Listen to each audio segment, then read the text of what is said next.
Hello, Jen here, and I have a layout for you for the Wild Whisper design team.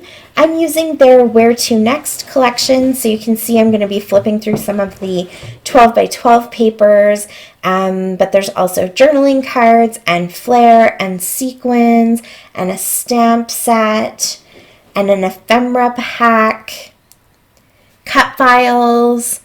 Am I missing anything? It's a full collection, so there's lots of stuff to go with the papers. And I love the kind of old-timey feel of this one with the more vintage cameras and the suitcases and stuff. It has a little bit more of an emphasis on flying, so that's kind of fun. It's like every travel collection they have has a slightly different emphasis, but they all kind of work together too. So I love that kind of stretches the length of your collections and allows you to get more out of them when you can kind of carry over the bits and pieces from one collection to the next. So definitely if you have Road Trip or I can't remember what the name of their other collection was. It's on the tip of my tongue, but my brain's not working right now. But if you have bits and pieces of those collections left over, you can definitely pull them out to use with this one too. So I have these pictures from our trip in 2017, and I pulled them out because at one point while we were sitting on these chairs, one of my kids was like, okay, where to next? And I thought, oh, this is perfect.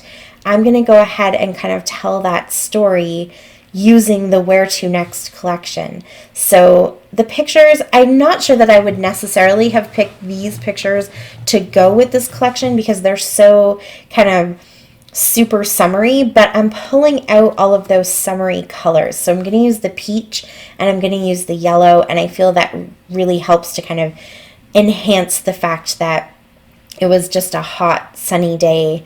And so you kind of still get that feel.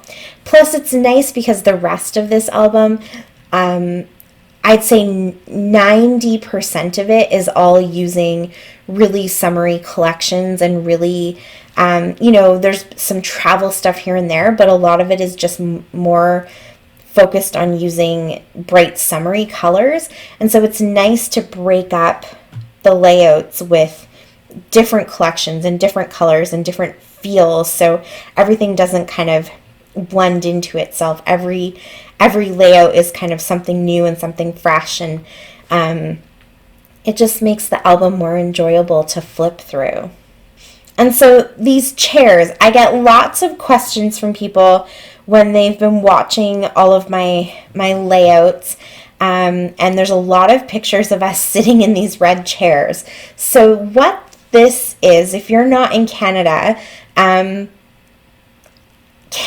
Parks Canada has red chairs spread out all over the country in all of their national parks, and they're in some historic sites and stuff like that. And so basically they've just taken these Muskoka chairs, or you might call them Adirondack chairs, and placed them strategically in places that either have a really nice scenic view to them, or they've put them in the middle of certain locations that might have a lot of historic importance. And so you can kind of just sit and take some time to reflect on where you are. In this case, we're looking over the Bay of Fundy in New Brunswick, and so we're right up on the point, kind of going up a hill, and it's this beautiful view. You can see right over the ocean, and it's just really nice.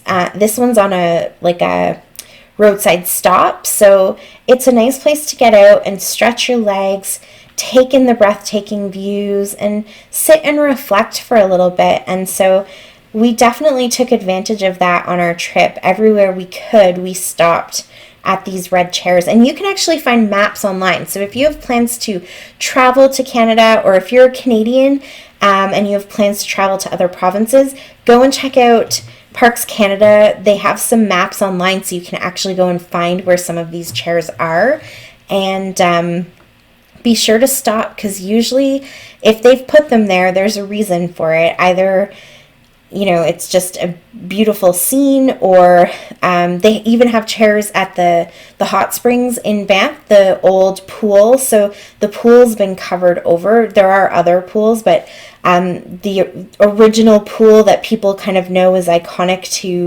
to Banff has been cemented over, but there's two red chairs sitting in the middle of the pool deck, and you can actually look out and see the mountains, and there's just lots of history all around and plaques where you can kind of read about the history of Banff and stuff like that. So they're all strategically placed for you to be able to spend some time.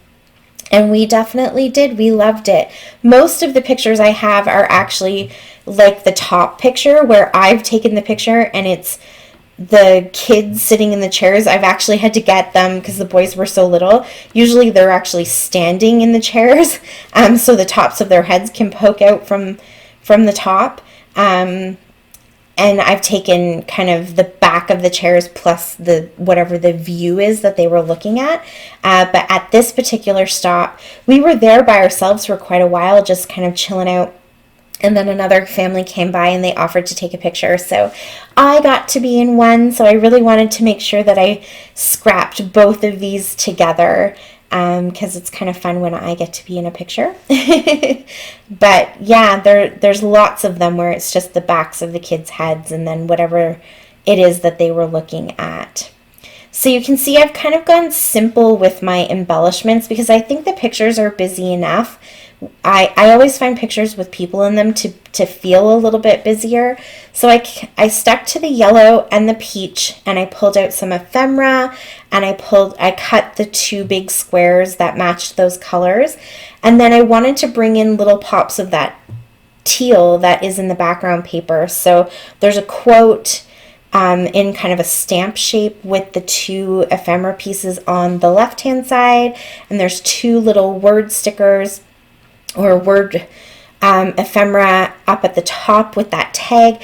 I just really liked the quote on that tag, so I threw it in there. And then a teal flare down in that bottom cluster with the cut apart pieces. And then I added a little embroidery floss to the two clusters as well because I put it in the tag, and did some journaling in white just because there's some stark white in there, so I wanted to kind of make that look a little bit more purposeful. And I added some sequins, and that's it. That is my layout. If you have any questions, you can leave them for me down below, and definitely remember to use my discount code DTGen at checkout with Wild Whisper to get 10% off of your purchase. Thank you so much for watching. I really appreciate it. Until next time, happy scrapping. Bye.